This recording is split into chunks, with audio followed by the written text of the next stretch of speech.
Detrás del alter ego de nuestra vida cotidiana, hay un superhéroe esperando para surgir, liberado de las cadenas de nuestras dudas y miedos, y el estrés y las preocupaciones de la vida cotidiana. Estábamos destinados a vivir vidas poderosas de confianza, amor y propósito claro. El tipo de vida que solo puede venir del Dios del universo que nos creó a todos. Perfectamente balanceado en nuestras responsabilidades y prioridades.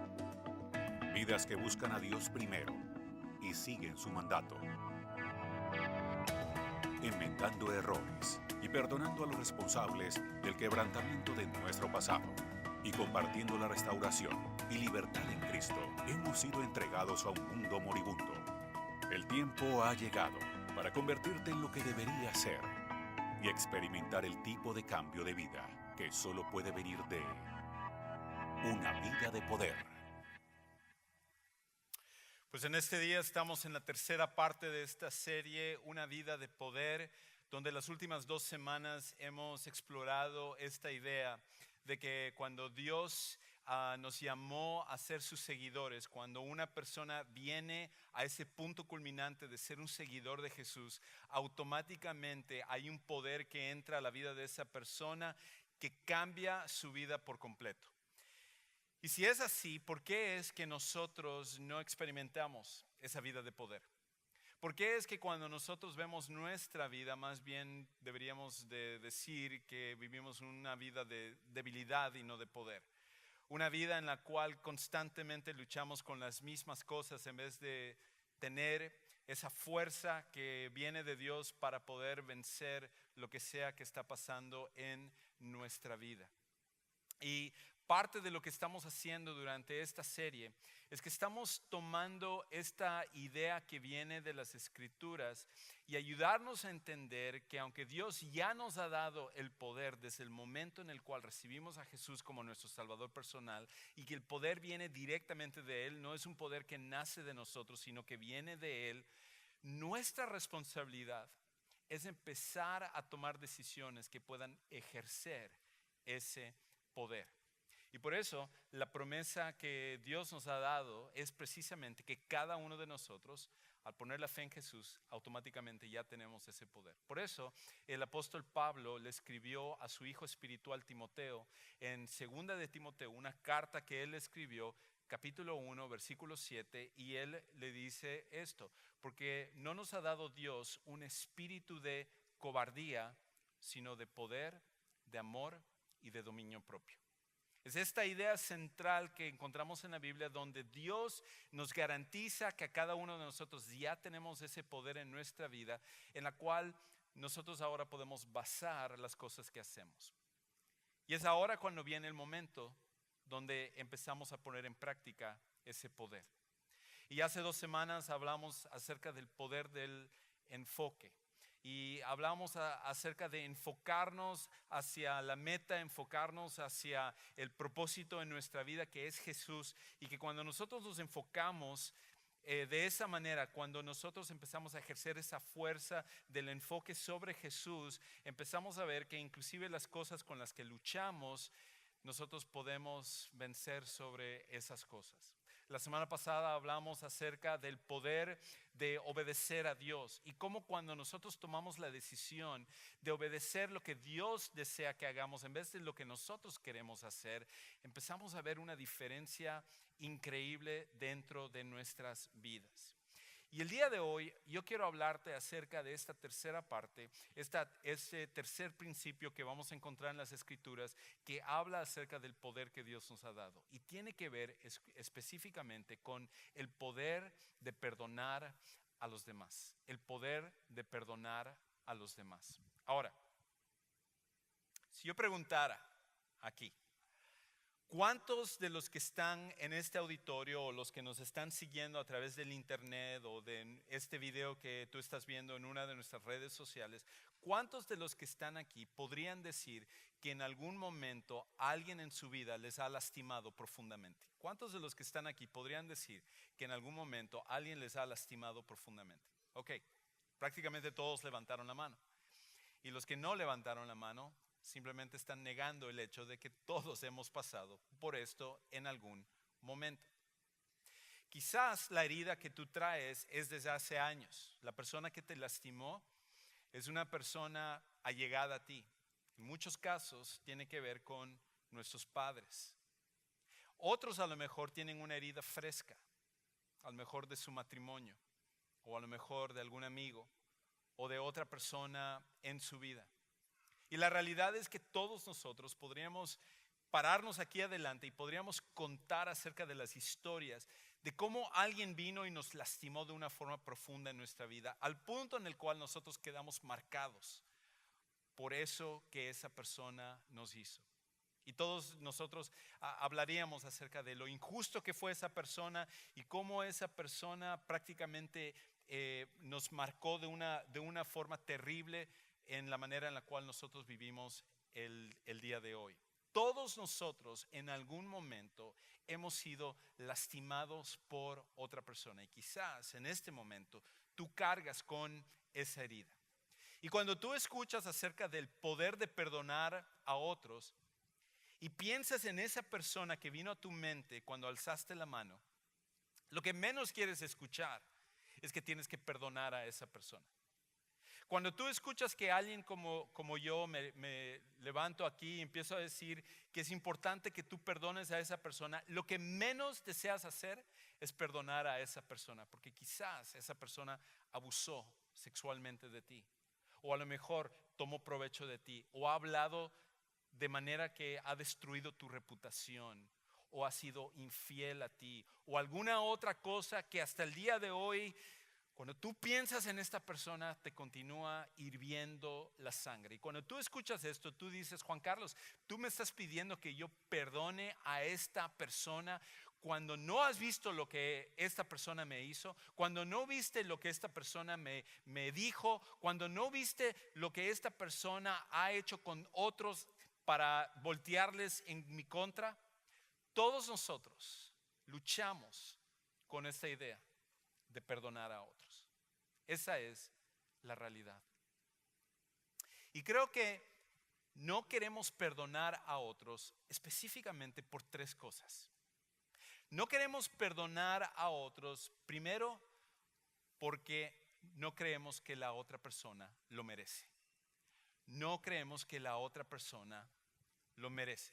No lo merece la otra persona. Cuando piensas en esa persona que te lastimó, cuando piensas en esa persona que a lo mejor te abandonó o no estuvo en tu vida o cualquier cosa que sea, lo primero que tú piensas es: yo jamás podría perdonar a esta persona porque no lo merece esta persona. No lo merece. Su vida es un desastre. Si vieras cómo se conduce, esta persona no merece que yo le perdone después de lo que me hizo.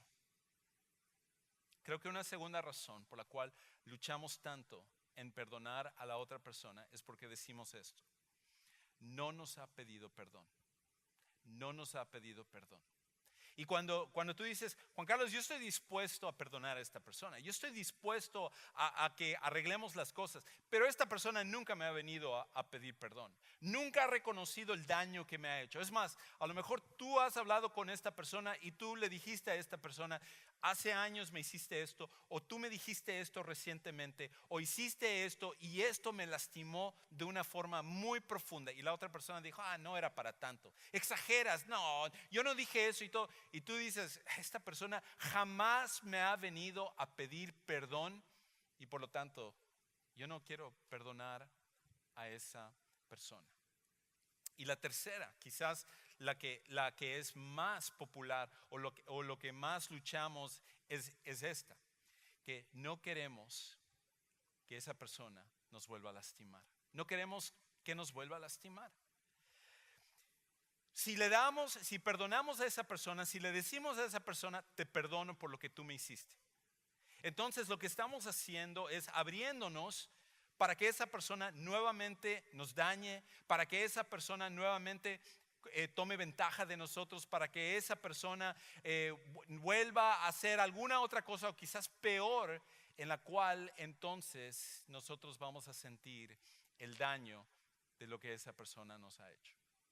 Y todos nosotros podríamos pararnos aquí adelante y decir, estas son las razones por las cuales yo no puedo perdonar a esta persona. Y Juan Carlos, si tú escucharas mi historia, si tú supieras esto, entonces ni siquiera estarías hablándome a mí acerca de esto, ni siquiera estarías sugiriendo que yo tengo que perdonar a esta persona, porque la realidad sería que esta persona no puede ser perdonada, ni yo debería de tener que perdonar a esa persona.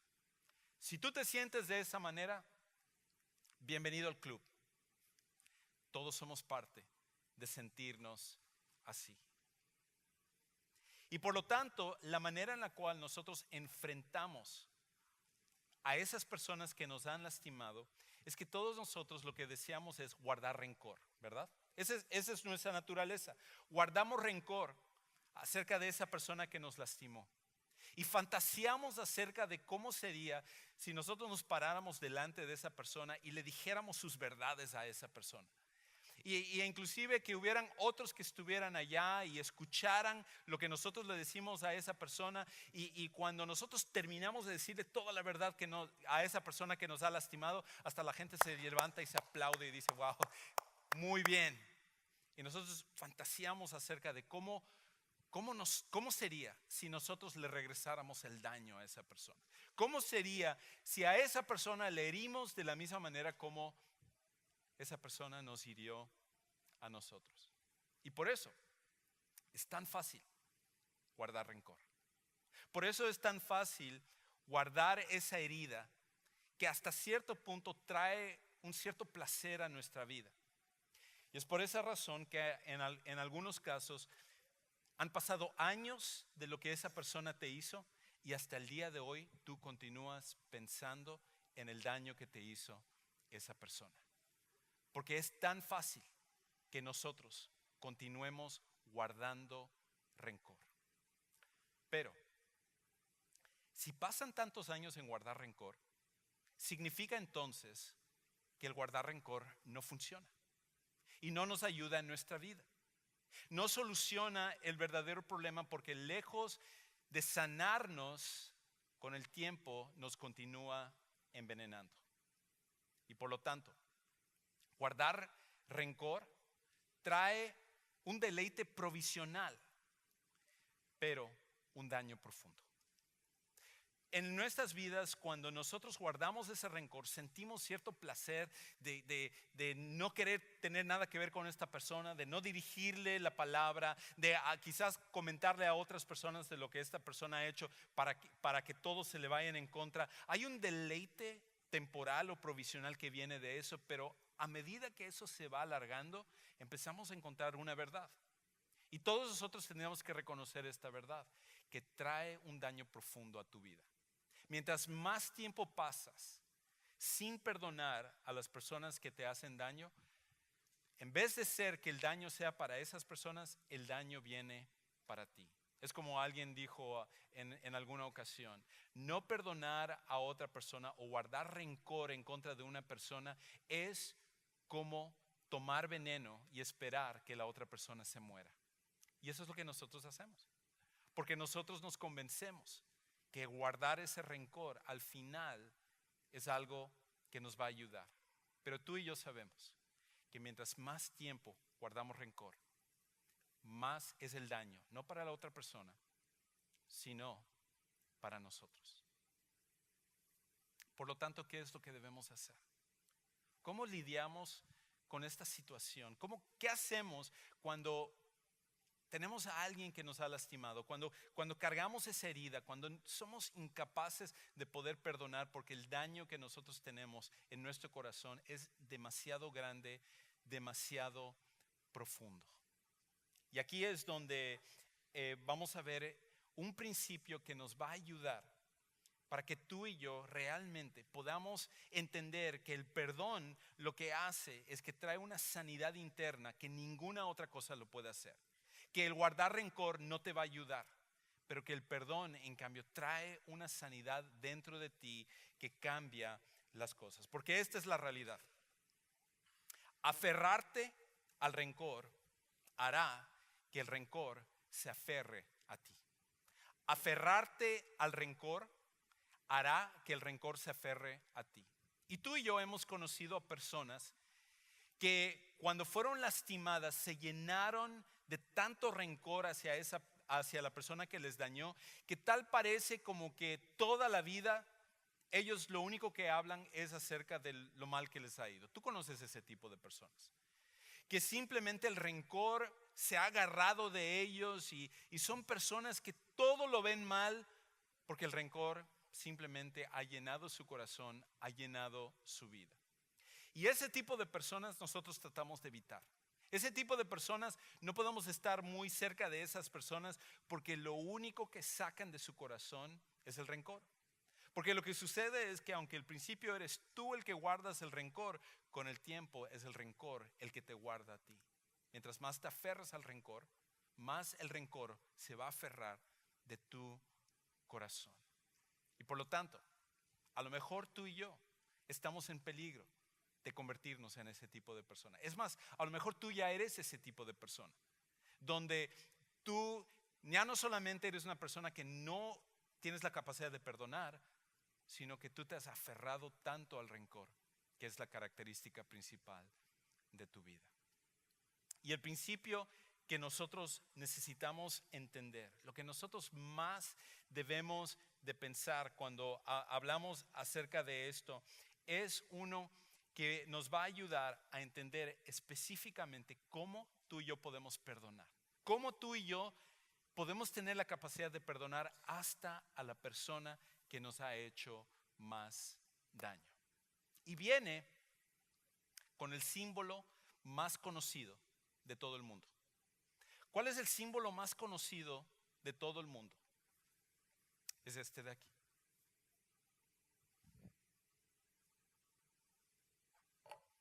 La cruz. Es interesante que cuando nosotros hablamos acerca de la cruz, cuando nosotros hablamos acerca de este objeto que lo usamos para decorar casas, algunos lo usan alrededor de su cuello, otras personas ponen una calcomanía con una cruz en su automóvil o alguna otra cosa así, todos nosotros cuando vemos esta cruz, el significado de esta cruz es muy diferente a cuál fue el significado original. Porque en los tiempos antiguos, cuando se hablaba acerca de la cruz y la crucifixión, nadie tenía una decoración de una cruz en su casa. Nadie utilizaba una cruz alrededor de su cuello. Porque la cruz era un símbolo de ejecución, era un símbolo de crucifixión. Y por lo tanto, en el mundo antiguo, cuando se hablaba acerca de crucifixión, no podía haber una peor manera en la cual una persona podía morir. Por lo tanto, tener una cruz era algo que solamente una persona sádica tendría, porque la cruz era un símbolo de tortura, era un símbolo de ejecución. Inclusive, nosotros no tenemos tanta información acerca de la crucifixión porque la mayoría de los historiadores antiguos no les gustaba escribir acerca de esto porque era tan grotesco, era tan vil ante los ojos de ellos que ellos preferían evitar el tema por completo. Uno de ellos, uno de los pocos que hablan acerca de la crucifixión, hablaba acerca de que hay tres maneras en las cuales una persona podía morir, que eran las peores maneras en las cuales una persona podía morir. Una era que se le cortara la cabeza, era una forma terrible de morir, era cortar la cabeza. La otra era quemando a una persona.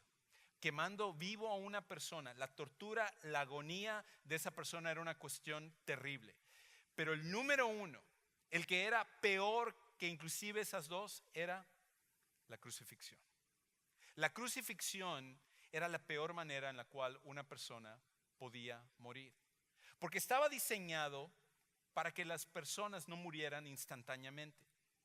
Y debido a la tortura que uno sentía al ser clavado sus manos en la cruz y sus pies en la cruz, y normalmente la crucifixión venía después de ser azotado, el dolor que la persona sentía durante su crucifixión era algo que era prácticamente intolerable. Por esa razón, la gran mayoría de personas, casi todos, el 99.9% de las personas crucificadas, maldecían a todos los que estaban delante de él, porque era tal su dolor, tal el sufrimiento en ese momento, que no podían aguantar lo que ellos estaban pasando. Y los romanos tomaron esto de los griegos lo tomaron de los persas, y ellos lo hicieron específicamente para advertir a las demás personas de que si cualquiera que se rebelara en contra de Roma iba a sufrir este castigo. Inclusive nosotros pensamos que una cruz, y probablemente la cruz de Jesús, era una que era muy alta, 22 pies a lo mejor de altura, para que la gente pudiera ver claramente la crucifixión. Pero eso no es lo que sucedía en el mundo antiguo. Normalmente una cruz era aproximadamente 6 pies de altura o quizás 8 pies de altura. Y la razón por la cual lo hacían así es porque cuando la gente se acercaba a ver una crucifixión, los romanos querían que la gente tuviera un buen vistazo a cómo la persona estaba muriendo. No querían que estuviera alejada la persona, sino que pudieran ver ojo a ojo el sufrimiento de esa persona, porque de esa manera la persona entonces no se rebelaría en contra de Roma. Y por lo tanto, con Jesús, su sufrimiento era palpable para la gente que estaba a su alrededor. Su sufrimiento era uno en el cual todos lo podían percibir, porque Él estaba ante la mirada de las personas. Y qué interesante que este símbolo, que se ha convertido en el símbolo más reconocido de todo el mundo, en el mundo antiguo, era un símbolo de tortura y de ejecución. Pero aquí es donde viene lo increíble. Jesús convirtió la cruz de un símbolo de ejecución a un símbolo de perdón. Jesús convirtió a la cruz de un símbolo de ejecución a un símbolo de perdón. Es por esa razón que ahora nosotros tenemos decoración que hablan acerca de una cruz. Es por eso que nosotros colgamos cruces alrededor de nosotros. O en una iglesia, en la parte de arriba, en su edificio, hay una cruz. Porque Jesús, a través de su muerte, a través de lo que Él hizo, cambió para siempre este símbolo, haciéndolo algo que aborrecía a la gente, hacer algo en el cual cada vez que nosotros lo vemos es un recordatorio acerca del perdón que puede venir a nuestras vidas. Y eso es algo increíble. Es algo increíble que Jesús, a través de lo que Él hizo, pudiera haber cambiado este símbolo de una manera tan tremenda. Porque la historia más horrible de perdón, no podía haber una peor que la de Jesús. Que estando en la cruz y sufriendo de esa manera, Él pudiera decir en ese momento algo que nunca nadie había dicho: Padre, perdónalos, porque ellos no saben lo que hacen. Este símbolo es un símbolo que permite que tú y yo no solamente podamos recibir perdón, sino que este símbolo permite que tú y yo podamos dar perdón también. Y cualquiera que sea la persona que te ha lastimado, cualquiera que sea la persona que te ha dañado, este símbolo, o lo que Jesús hizo a través de su acto, este símbolo que apunta hacia Jesús, es lo que permite que tú y yo el día de hoy podamos perdonar hasta a las personas que más nos han lastimado. Ahora la pregunta es, ¿cómo? ¿Cómo lo hacemos? Porque tú y yo podríamos decir: yo no soy Jesús, y por lo tanto esta persona yo no puedo perdonarla, y por lo tanto, ¿cómo puedo yo entonces perdonar a esta persona? Y aquí es donde viene el principio más importante que yo quiero que entiendas el día de hoy.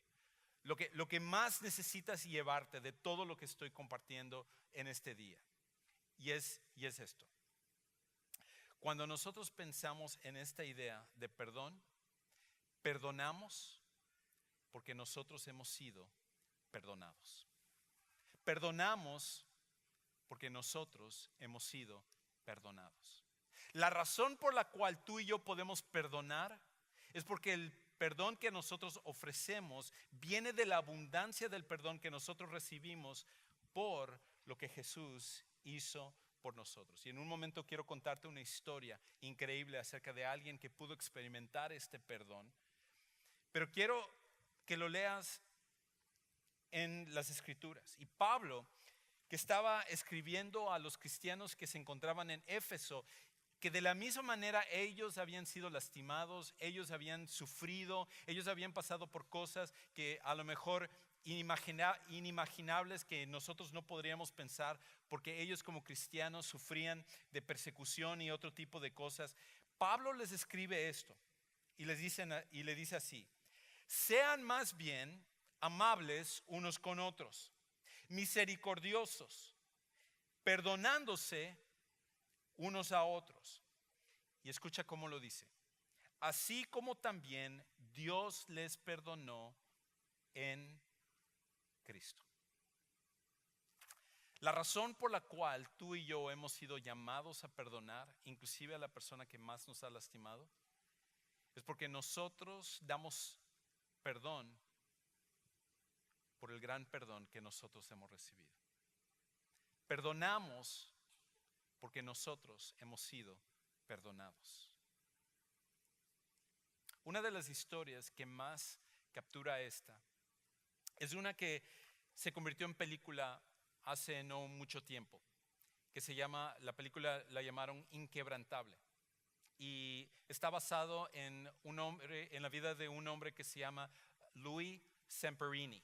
Y quizás tú has visto esta película. Louis Zamperini es un hombre que él murió hace pocos años, hace como unos 3 años falleció, pero él fue un gran corredor que inclusive él participó en las Olimpiadas de Berlín, y él a los 19 años se convirtió en el atleta americano más joven en correr todo lo que era una vuelta olímpica. Él había puesto un récord por correr lo que era toda el, como dicen en inglés, el lap o de la pista.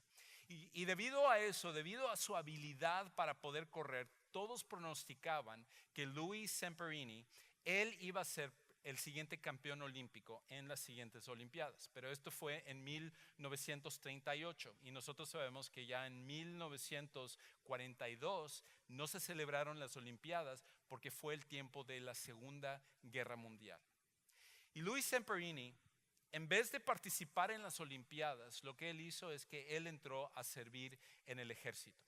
Y entró específicamente a la rama de la aviación en el ejército de los Estados Unidos. Y él participó en varias misiones y él se convirtió en un héroe de guerra por cosas que él hizo y su valentía. Pero en una misión en la cual él estaba junto con otros 10 tripulantes, estaban en un avión, ellos estaban llevando a cabo una misión, y el avión que ellos estaban era uno que había sido conocido por ya tener problemas.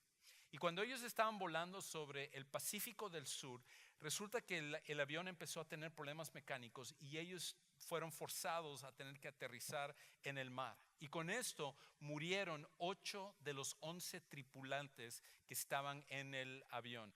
Louis Zamperini fue uno de los que sobrevivieron junto con otros 2.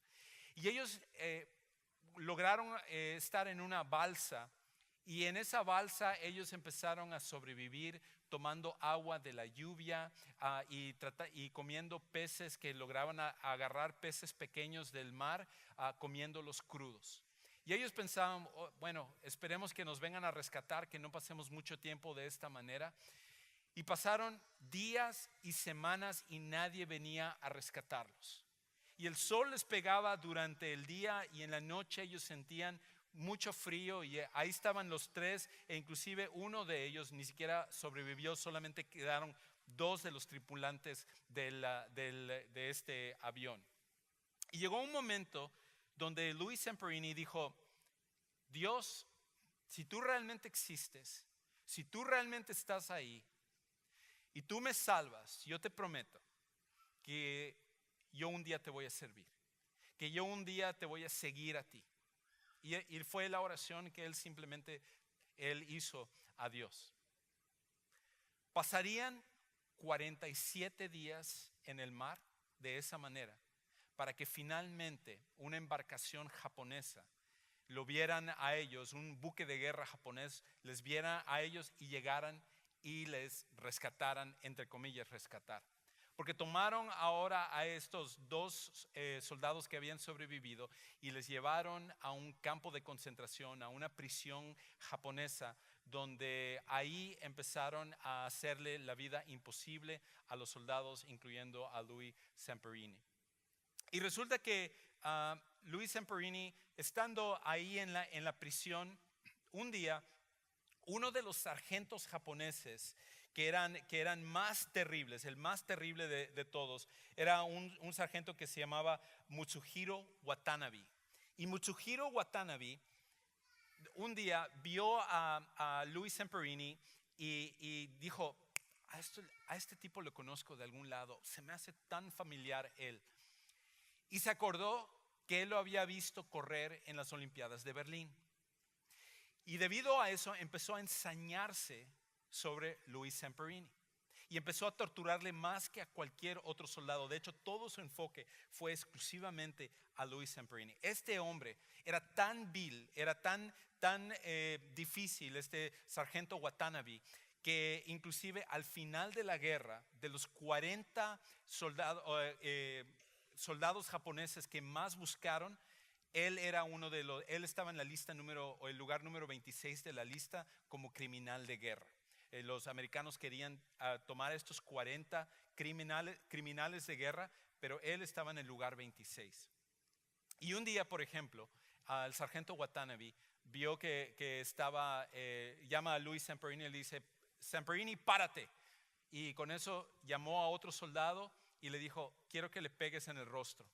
Y empezó a pegarle, y pegarle, y pegarle, y pegarle, hasta el punto en el cual Zamperini quedó desmayado de lo inconsciente que estaba por todos los golpes que a este soldado americano le había forzado que él le pegara a Louis Zamperini. En otra ocasión, por ejemplo, el sargento Watanabe tomó un cinturón y estando Louis Zamperini parado, tomó la hebilla de su cinturón y vino y le dio con el cinturón en la parte de atrás de su cabeza, pegándolo y con eso casi noqueándolo, haciendo que se cayera y se fracturó con eso el cráneo.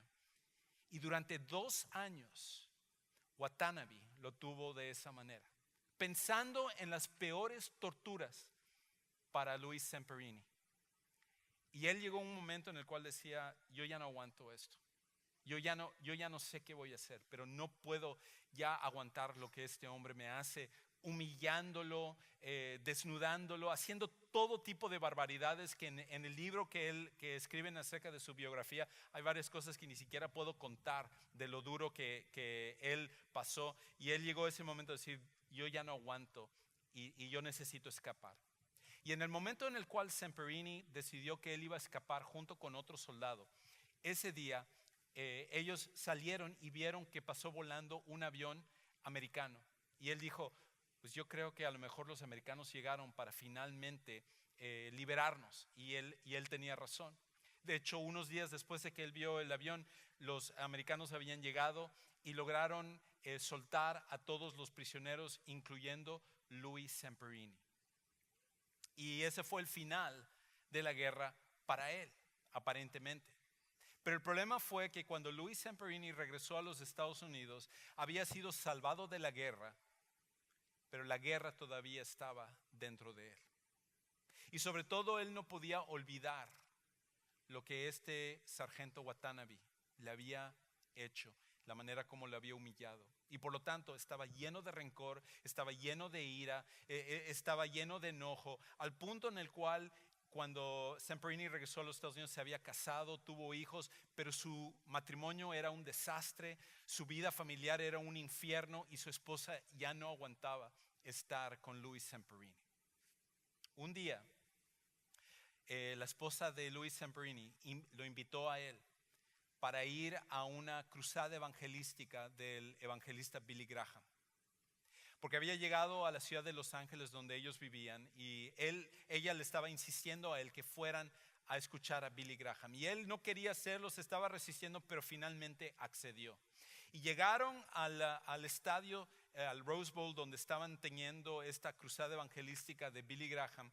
Y fueron la primera noche y nada, no hubo un impacto en la vida de Zamperini. Y la esposa le logró convencer de que él fueran una segunda noche a esta campaña evangelística. Y Zamperini le dijo, ok, yo voy a ir contigo, pero bajo una condición. En el momento en el cual este predicador haga la invitación, tú y yo nos vamos a parar y nos vamos a ir del estadio, porque yo no voy a bajar, yo no quiero ser partícipe de esto, estoy yendo solamente porque tú me estás diciendo que quieres que vayamos. Y esa noche Billy Graham predicó y él escuchó el mensaje, y en el momento en el cual él hizo la invitación para que la gente pasara a recibir a Cristo, Zamperini se levantó junto con su esposa y empezaron a irse hacia la salida del estadio.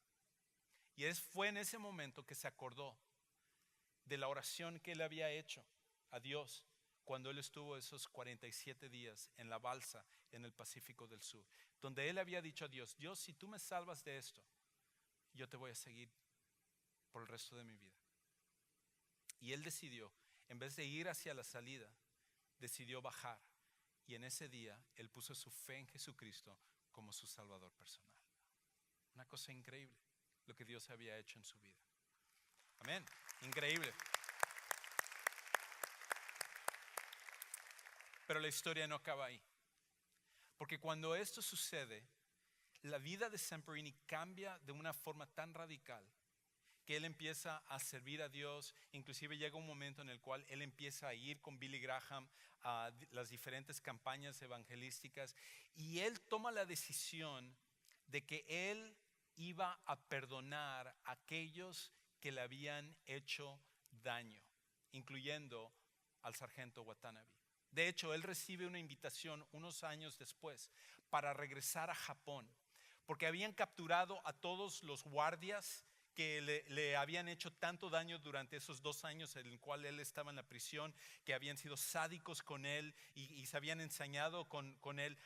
Los habían capturado, excepto con el sargento Watanabe. Él había huido y los americanos no lo habían encontrado. Sin embargo, le llegó un día una carta de que a Watanabe lo tenían capturado. Y le preguntaron, Louis, ¿tú quieres decirle algo a este hombre que te hizo tanto daño? ¿Quieres que tú comunicarle algo a este hombre? Y Louis Zamperini, cuando regresó a Japón, en ese viaje que él hizo a Japón, él, delante de todos los guardias, les dijo esto: ustedes me hicieron mucho daño y llenaron mi corazón de mucho coraje, pero tengo que decirles una cosa, porque Jesús me ha perdonado, yo les perdono a todos ustedes. Y estoy orando para que ustedes puedan recibir el perdón de Dios también. Y Watanabe, que ahora había huido y lo habían encontrado y todo, él recibió esta carta que escribió Louis Zamperini. Y déjenme leerles la carta que escribió Zamperini para este hombre que le había hecho tanto daño. Escucha lo que dice ahí. Para Mutsuhiro Watanabe: como resultado de mi experiencia en la guerra de prisioneros bajo tu castigo injustificado e irracional, mi vida de posguerra se convirtió en una pesadilla. No fue tanto por el dolor y el sufrimiento como por la tensión del estrés y la humillación lo que me hizo odiar con venganza. Bajo tu disciplina, mis derechos, no solo como prisionero de guerra, sino también como ser humano, fueron despojados de mí. Fue una lucha a mantener la dignidad y la esperanza suficientes para vivir hasta el final de la guerra. Las pesadillas de la posguerra hicieron que mi vida se desmoronara, pero gracias a una confrontación con Dios, a través del evangelista Billy Graham, entregué mi vida a Cristo. El amor ha reemplazado el odio que tenía por ti. Cristo dijo: perdona a tus enemigos y ora por ellos. Como probablemente sabes, volví a Japón en 1952 y me permitieron gentilmente dirigirme a todos los criminales de guerra japoneses en la prisión de Sugamo. Les pregunté por ti y me dijeron que probablemente habías cometido harakiri, que es el de quitarse la vida o suicidarse. En ese momento, como los demás, también te perdoné. Y ahora espero que también te conviertas en cristiano. Louis Zamperini. ¿Cómo es que alguien puede perdonar a una persona que le ha hecho tanto daño como Zamperini? ¿Cómo es que alguien puede perdonar a esa persona que te ha lastimado tanto y que te ha hecho tanto daño y durante tanto tiempo tú guardaste rencor? Louis Zamperini aprendió que el lugar donde él tenía que ir para poder perdonar es el mismo lugar donde Dios nos ha llamado a que nosotros vayamos, al pie de la cruz. Y si Cristo pudo perdonar a sus enemigos y Louis Zamperini en un caso extremo pudo perdonar a sus enemigos, déjame decirte, cualquiera que sea tu situación, cualquiera que sea la persona que te ha lastimado a ti, Dios quiere que nosotros perdonemos. Porque perdonamos porque hemos sido perdonados. Ahora, ¿cómo lo ponemos en práctica? ¿Qué es lo que nosotros necesitamos hacer? Déjame compartirte rápidamente 3 cosas, un pasaje más y con esto voy a terminar. Pero lo primero que nosotros necesitamos hacer es esto. La primera decisión que necesitamos hacer para realmente experimentar el poder del perdón a los demás es esto. Recibe el perdón de Dios para ti. Lo primero que tú y yo necesitamos hacer es recibir el perdón de Dios para ti. Algunos de los que están aquí han recibido el perdón de Dios por medio de Jesús, pero nunca se han perdonado a sí mismos. A lo mejor como parte de algo que te sucedió en tu vida, como algo que tú experimentaste, como algo que la otra persona te hizo. A lo mejor tú nunca has podido perdonarte a ti mismo lo que ha sucedido en tu vida. Y si es así, lo primero que necesitas hacer es recibir el perdón de Dios para ti. A lo mejor hay algunos que están aquí en un momento, van a tener la oportunidad para poner su fe en Jesús porque nunca han tomado la decisión de aceptar a Jesús como su Salvador personal. Y tú el día de hoy necesitas recibir el perdón de Dios para ti. Lo segundo que nosotros necesitamos hacer es esto. Aférrate a la cruz en vez de tu rencor. Aférrate a la cruz en vez de tu rencor. El daño que tú continúas sintiendo por aferrarte al rencor y al odio y al desprecio a la persona que te hizo daño, tú ves que después de tiempo no te ha beneficiado. Pero en vez de aferrarte a eso, en vez de agarrarte de ese odio, de esa ira, ¿por qué no te aferras mejor a la cruz? Porque el rencor al final no va a solucionar tu problema. Y por último, lo que necesitamos hacer es esto. Deja que Dios se encargue de los demás. Deja que Dios se encargue de los demás. La persona que te ha lastimado, ¿sabes qué? Déjalo en manos de Dios. La persona que te ha hecho tanto daño, déjalo en las manos de Dios. Porque este es el problema que nosotros tenemos. A veces pensamos que Dios no va a ser un buen juez y nosotros vamos a ser un mejor juez que Él. Pero escucha cómo el apóstol Pablo, en otra carta, rápidamente, él escribe esto y con esto vamos a terminar. Él dice esto, en Romanos 12, capítulo 12, versículos 19 al 21, él dice esto. Amados, nunca tomen venganza ustedes mismos, sino den lugar a la ira de Dios. Porque escrito está, mía es la venganza, yo pagaré, dice el Señor. Pero si tu enemigo tiene hambre, dale de comer. Y si tienes sed, dale de beber, porque haciendo esto, carbones encendidos amontonarás sobre su cabeza. No seas vencido por el mal, sino vence el mal con el bien.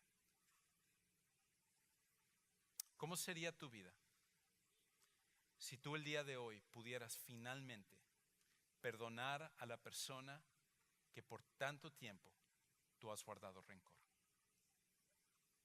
La manera como cambiaría tu vida es que Dios haría una cosa increíble en tu corazón y en tu vida. Y al final, perdonamos porque nosotros hemos sido perdonados. Quizás el día de hoy tú nunca has experimentado el perdón de Dios a través de Jesús.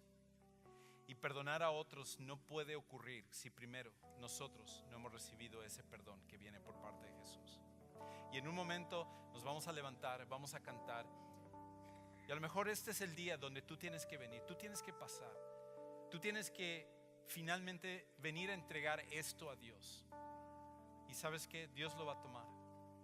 Y tal como sucedió con Louis Zamperini, como sucedió con el Señor Jesús, Él va a hacer una cosa increíble en tu corazón y en tu vida. Porque al final, el poder del perdón o de perdonar a los demás hará que tu vida tome un rumbo diferente.